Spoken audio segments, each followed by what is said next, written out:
The internet is only a technology which helps you to use these two devices.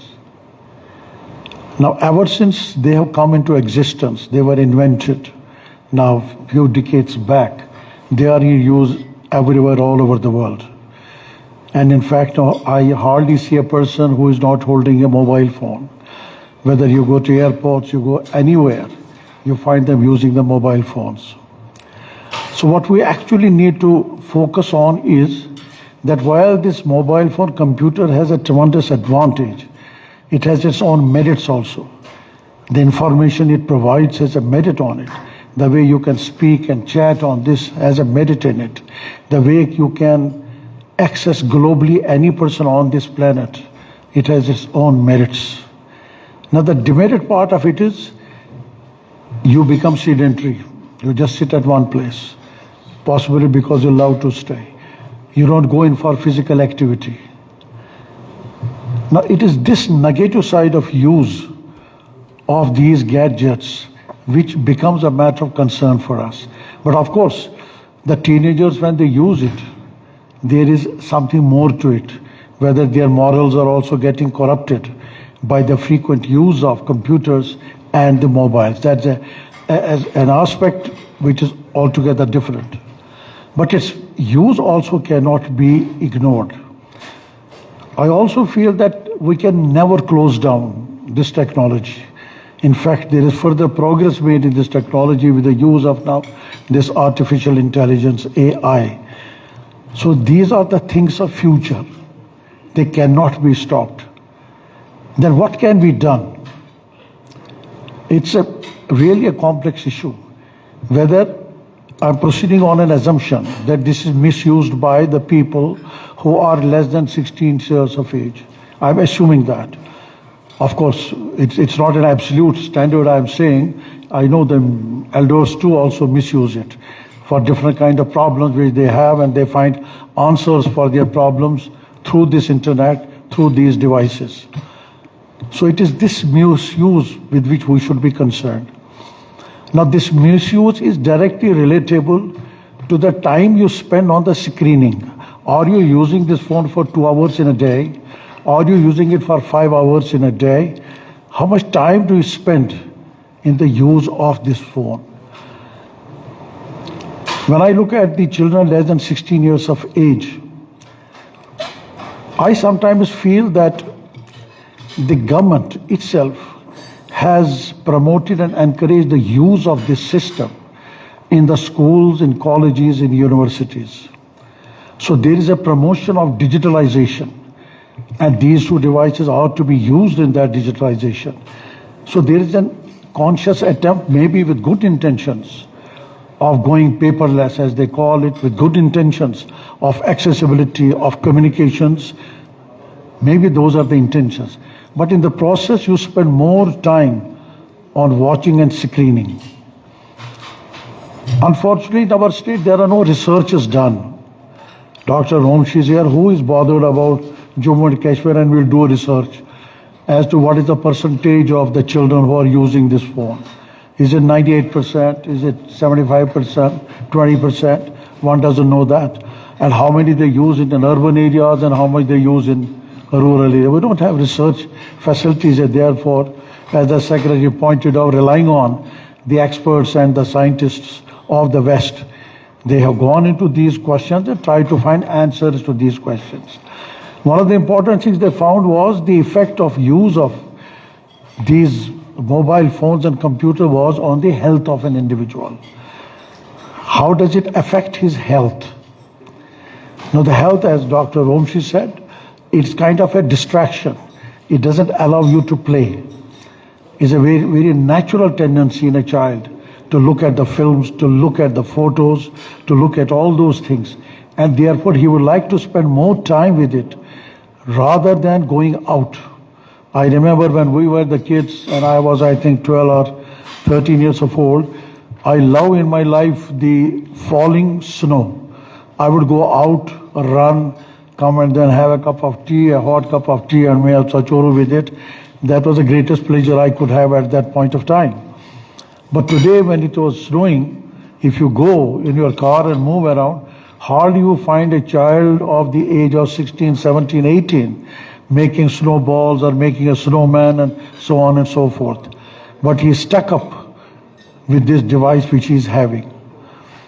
So therefore we can, on the one side we cannot control it, but on the other side we want to reduce its use by these children. But can we reduce its use by these children is a question which we need to discuss. As I said, use of smartphone, smart colleges, smart classes, whether we can still do this or not. Not only that, see its negative impact on our minds. I remember I was sometime back in the United States. There the schools, some of the schools banned use of these devices because the child wouldn't know how much is 2 plus 2. He had to depend on this machine to find out 2 plus 2 is 4.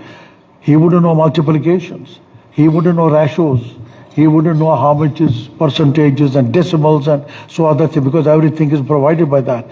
So he doesn't have use of his own mind, through which we have all developed. We need to use our brains. We need to use our minds to let it grow. These are the problems, the negative impact of this. But as I said, we cannot get rid of it also. So what I personally feel is that how can we regulate the use of these internets and computers and mobile? Particularly, I'm relying on the wisdom of the elders and the adults. They know the difference between right and wrong, which the child may not know. As somebody rightly said, these are formative years of his growth. He may not know those differences. But how do we stop it from him? Thinking to my mind, one ad hoc solution possibly could be, as somebody said, 16 years, whether we could have a law banning the use of phone of a child who is less than 16 years, just like you ban the use of alcohol by a child who is less than 18 years of it. If it becomes possible and the state would do that, then obviously these use of these phones, or selling a cell phone to a child, would get reduced to a great extent. The parents would also be scared of providing a cell phone to their own child. The second thing which I feel is that, as somebody rightly said it, that we parents are ourselves responsible for it. It's a part of my experience which I observe. If the parents are both earning and they have a child of 7 or 8 years old, they don't want to be disturbed by him. What they do, this I have frequently watched, what they do, hand over the cell phone. What he watches on that, what he sees, they are not bothered about that. As long as they think they can talk to each other, they are at peace. Least bothered as to what the child is doing.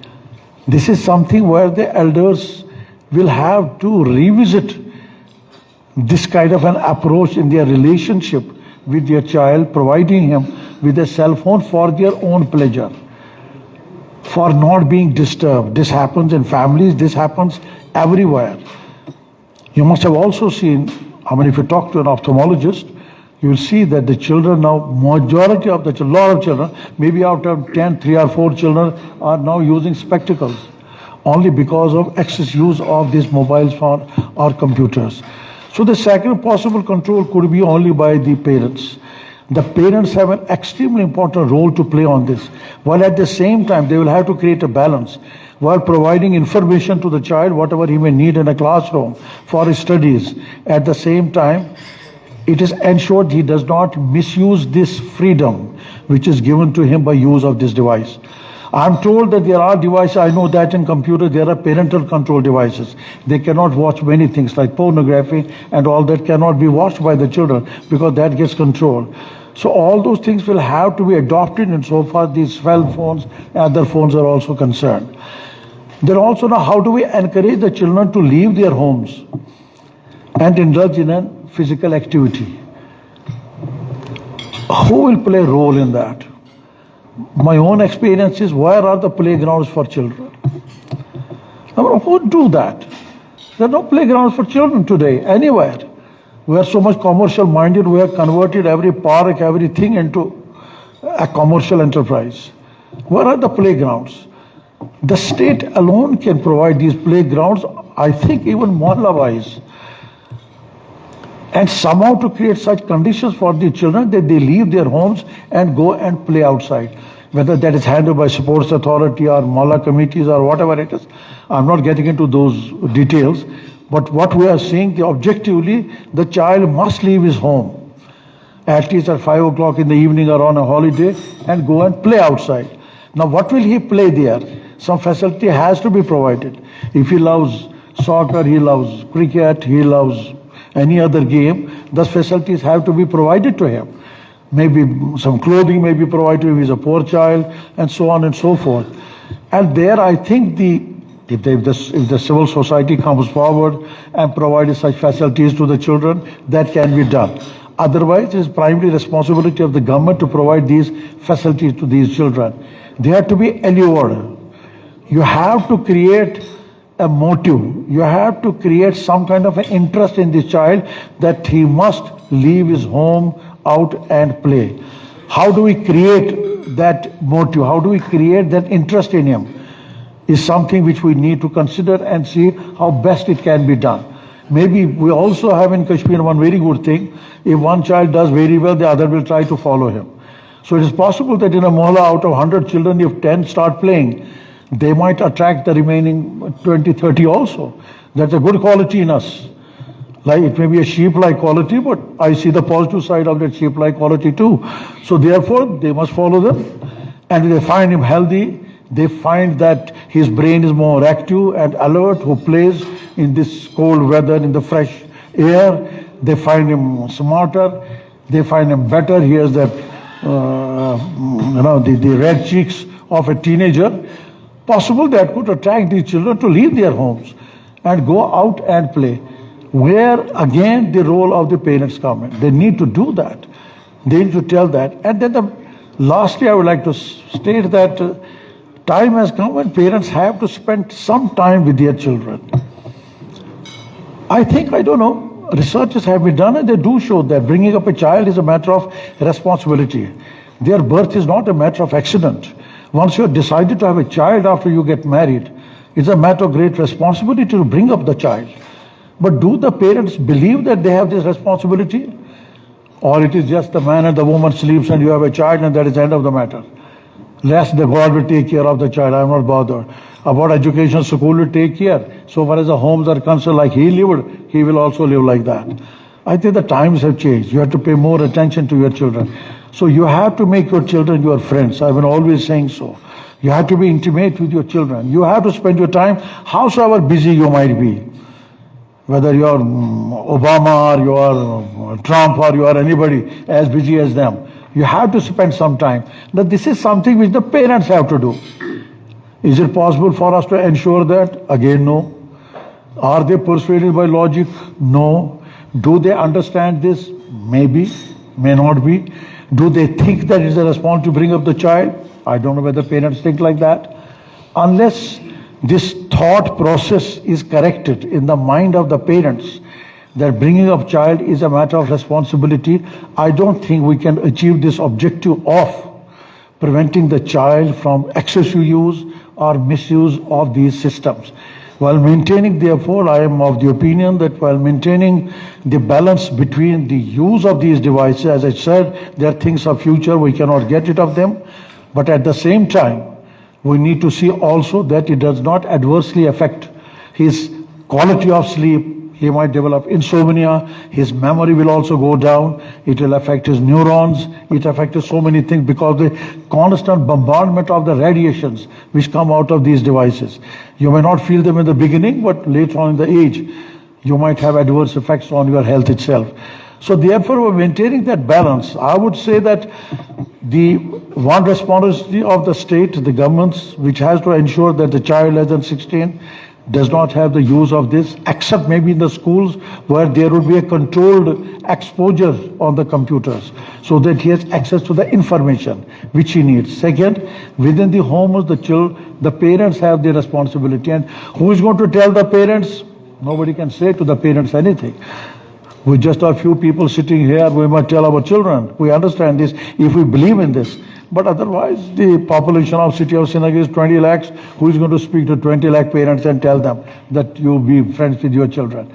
That's number two, but that's something which is very important, whether they have to be friends with their children and regulate their behavior. And third thing, the state must come forward and provide the facilities to the children, play facilities in almost every mola, every place.